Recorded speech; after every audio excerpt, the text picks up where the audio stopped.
Donald Trump had the worst Thanksgiving of his life as he rotted away in Florida. Look at his face. Look how angry he was. He couldn't contain the rage that he was feeling as his entire regime is collapsing. Folks, Donald Trump did not even send a single Thanksgiving message on Thanksgiving. Not even happy Thanksgiving. He made one post yesterday about a golfer who passed away in older age, but didn't say happy Thanksgiving or send any message. How did you find out over the weekend that you were dead? Now, watch this, because who's the only one smiling in that group? That's right. Good old JD. Trump is threatening to make irreversible cuts if there's a shutdown, which, you know what, I was recently the victim of a government shutdown. They are reversible, I will tell you that. You want to know what drives JD Vance absolutely insane? It's not policy debates, it's not political attacks, it's when Jimmy Kimmel turns him into a national punchline, and then Vance tries to gaslight America about what just happened. I'm talking about how Kimmel exposed JD Vance as the most awkward, phoniest politician in modern history. From the couch jokes that went viral, to the eyeliner obsession, to that catastrophic donut shop disaster, Kimmel made Vance a meme. Vice President Maybelline was making the rounds, attempting to defend his boss and the chairman of the FCC with a new fairy tale even a 5-year-old wouldn't believe. Celebrities are rallying to his cause, saying this is a First Amendment assault being carried out by the FCC, Brendan Carr, and by the President of the United States himself. And to that you say? Well, there are two things. First of all, I'd like them to tell me exactly what Brendan Carr did to have Jimmy Kimmel taken off the air, because number one, he is currently on the air, and to the extent that he isn't in certain stations, it's because he's not funny and because his ratings aren't very good.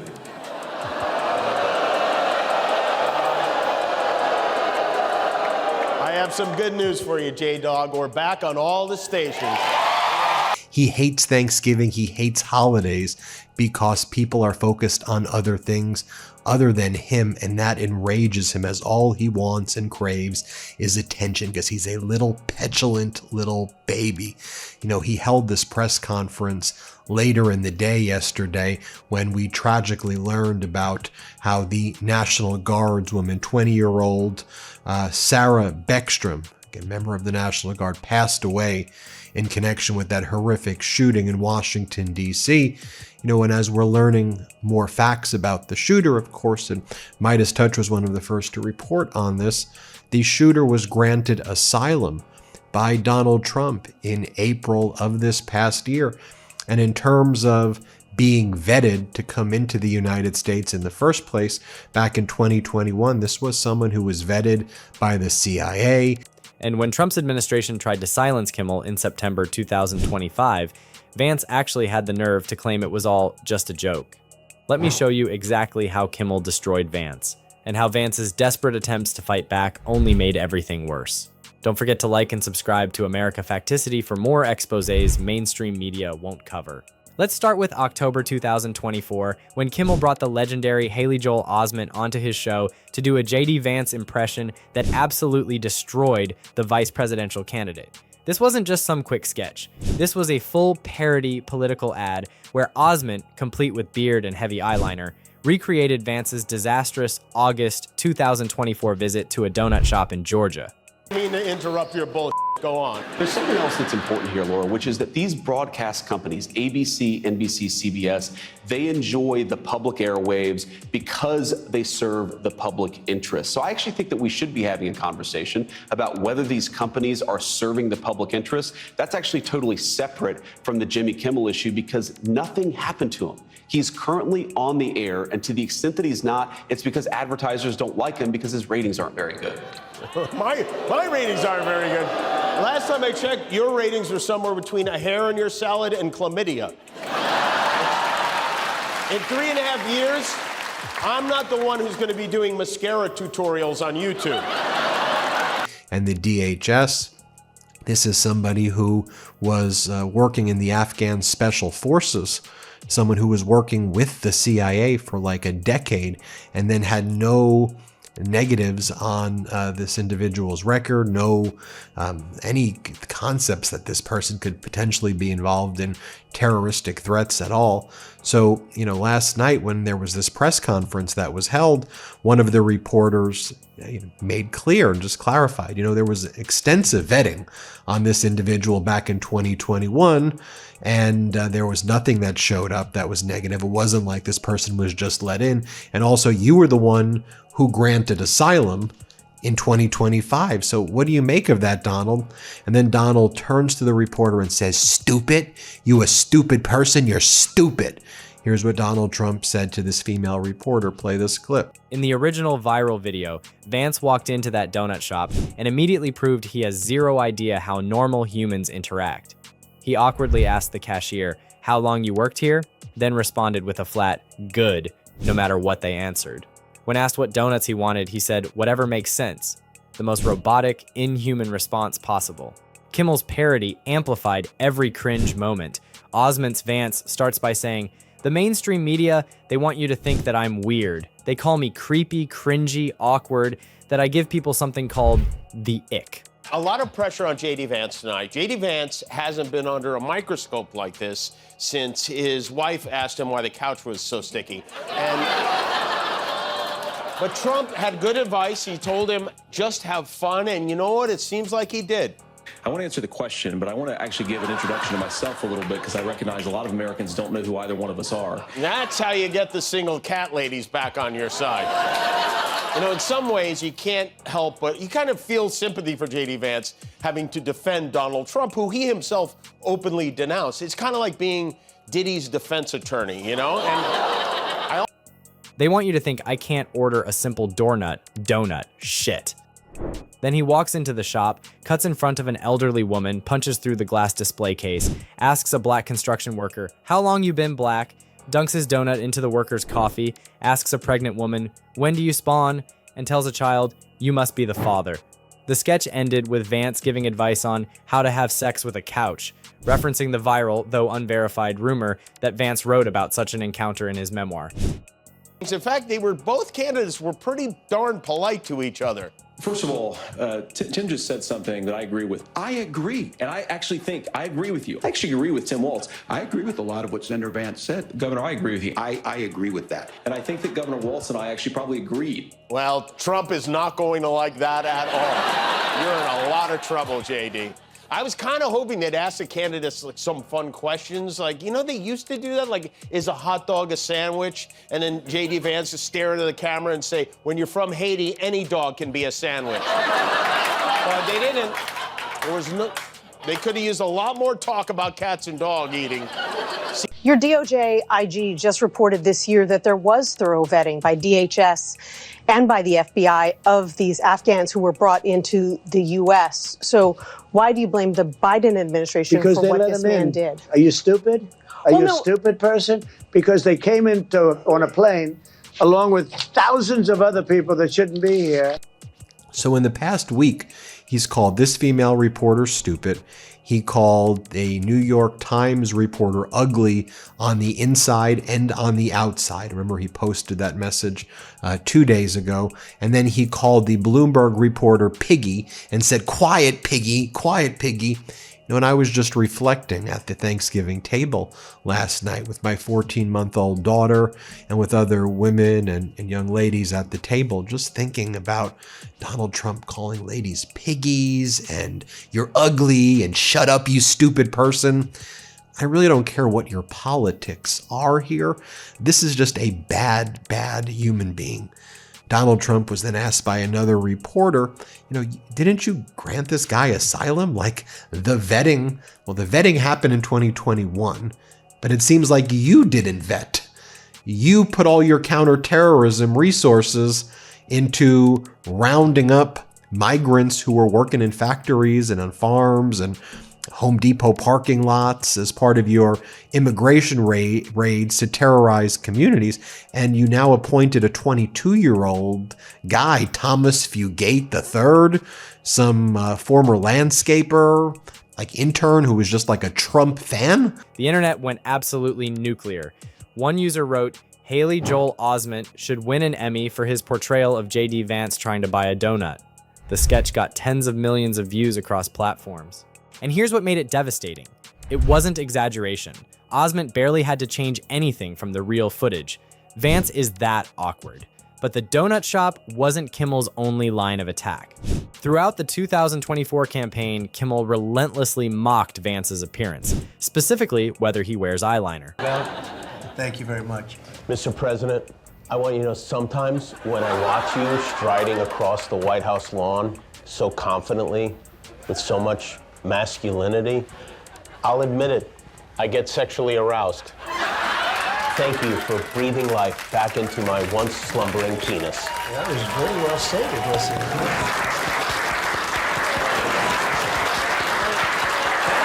nice. You know what? You can find common ground. What a weird summer. I mean, really, can anything just be normal anymore? And you made him the head of counterterrorism at the FBI and gutted all counterterrorism divisions. So what do you make of that? And then Donald Trump slams the table and then just walks out. Here, play this clip. Very much, everybody. Go ahead. Afghans, do you believe that Afghans asylum claim that is being floated? Of course, you just detailed that this suspect was flown in under the Biden administration. Yeah. But was he granted asylum under your administration? When it comes to asylum, when they're flown in, it's very hard to get them out. No matter how you want to do it, it's very hard to get them out. But we're going to be getting them all out now. Thank you very much. Thank you. Thank you, guys. Thank you, sir. And then state regime media tried to, I guess, cover up for Donald Trump. So they brought on one of his surrogates, Nancy Mace, a MAGA Republican. And she goes, none of this would have ever happened if Donald Trump was president. This shooting would not have taken place if Trump was president. What world are you people living in? Unfortunately, he is right now. And he's the one who granted this guy asylum. Like, A lot of pressure on J.D. Vance tonight. J.D. Vance hasn't been under a microscope like this since his wife asked him why the couch was so sticky. But Trump had good advice. He told him, just have fun. And you know what? It seems like he did. I want to answer the question, but I want to actually give an introduction to myself a little bit because I recognize a lot of Americans don't know who either one of us are. That's how you get the single cat ladies back on your side. You know, in some ways, you can't help but you kind of feel sympathy for J.D. Vance having to defend Donald Trump, who he himself openly denounced. It's kind of like being Diddy's defense attorney, you know? A few months back, here, play this clip. Well, two things. One, I do agree with Kash Patel on this. But number one, this would never have happened with President Trump in the Oval Office. Number two, President Trump is fixing the grave mistakes and travesties under the Biden administration. And I'm just honored that I'm in Congress to watch and witness what he's doing to save our country. We're going to be so much better off for it. Thank you, Mr. President. Also, at this bizarre press conference, Donald Trump said, I know exactly what I'm going to have, turkey.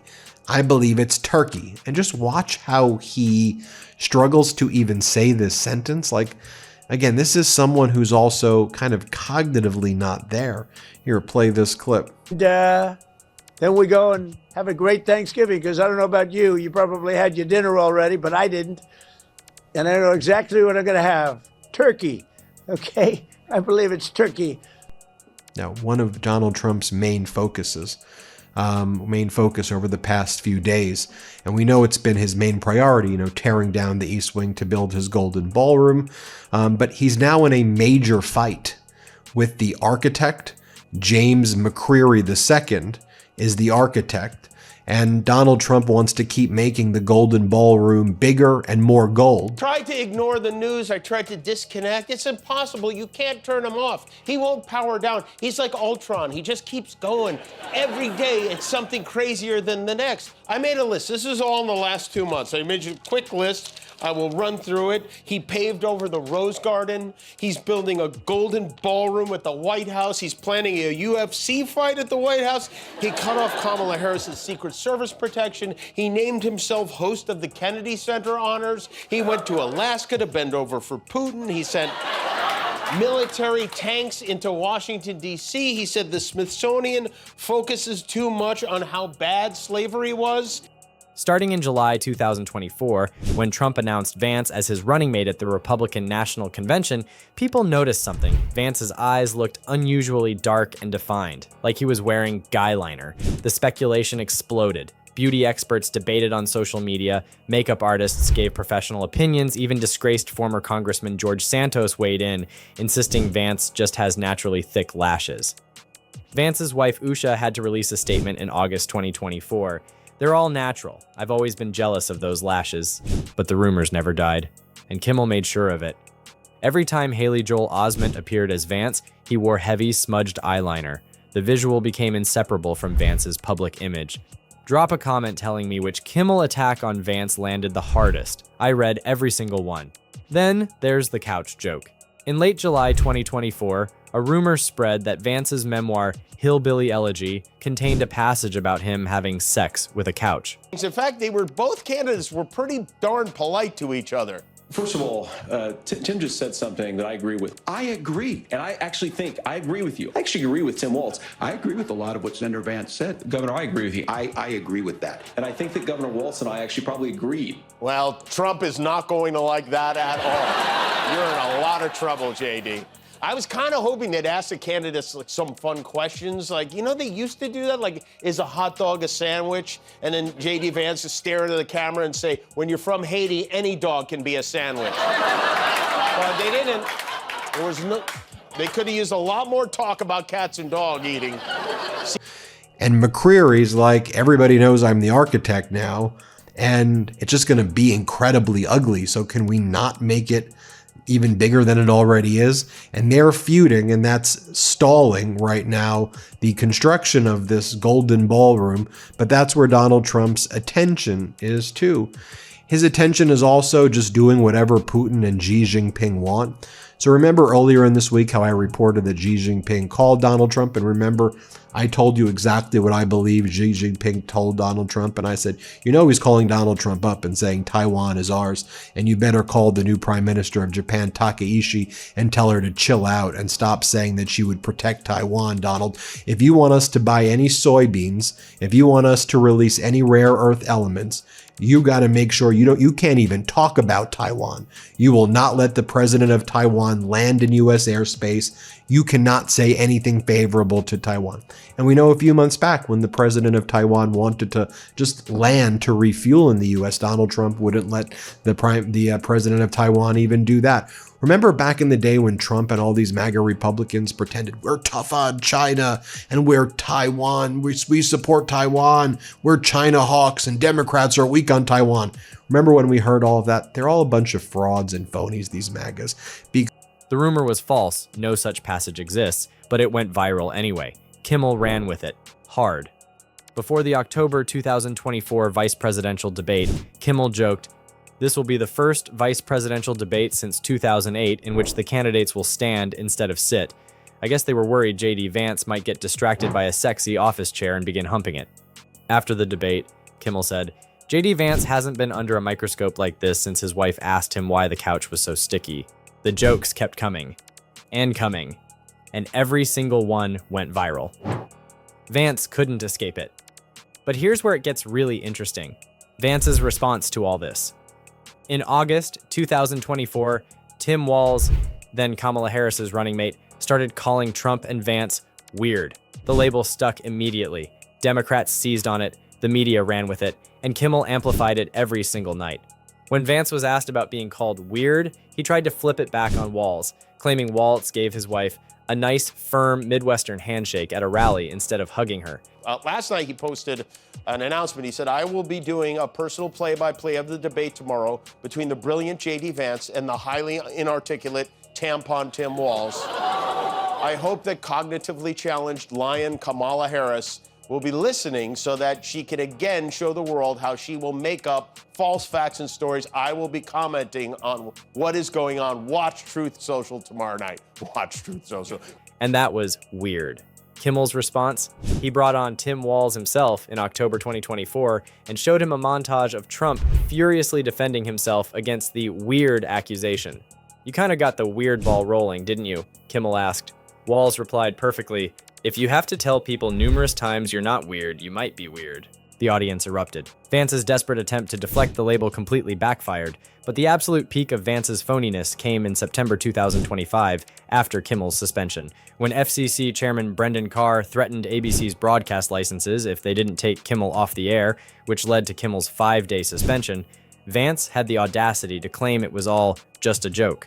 On September 24th, 2025, Vance told reporters, "What people will say is, didn't the FCC commissioner put a tweet out that said something bad?" Well, compare that. The FCC commissioner making a joke on social media.